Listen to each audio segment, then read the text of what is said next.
Hello everyone, তো দেখতেই পাচ্ছ এগেইন আজকে নিমন্ত্রণের উপর নিমন্ত্রণ। রেডি হয়ে গেছি, বিয়ে বাড়ি। তো এই হচ্ছে আমার লুকস। আমি এই পার্লে জুয়েলারিটা পরেছি আর এখানে ইয়াররিংস পরেছি। আমার লুকসটা কেমন লেগেছে অতি অবশ্যই কিন্তু জানিও। চলো এবার বিয়ে বাড়িতে খাওয়া দাওয়ার এন্টার করা যাক। প্রথমেই ছিল এখানে চিকেন পকোড়া, আইসক্রিমের স্টল ছিল, মোমো ছিল, তার সাথে ছিল ফুচকা, মকটেল। আমি এখানে ব্লু লেগুন নিয়েছিলাম, which was really very refreshing. তারপর এখানে বিয়েবাড়ির এনভায়রনমেন্টটা দারুণ ছিল আর এখানে ওপেন ডাইনিং হচ্ছিল।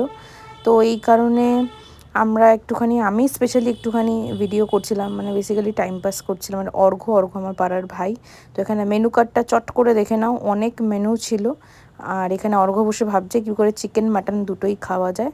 তো খাওয়ার জায়গার ডেকোরেশনটাও দারুণ ছিল। দিয়ে দিয়েছিল কাঁসার থালা, তার উপরে ছিল কলা পাতা, যেটা আমার খুব ভালো লেগেছে। ছিল পনির পাসিন্দা, সস, বেবি নান, চানা মশলা, সাদা ভাত, ভেজ ডাল আর আলুর চিপস আমি অ্যাভয়েড করেছিলাম। 2 পিস দই কাতলা নিয়ে নিয়েছি, বড্ড ভালোবাসি কাতলা মাছ।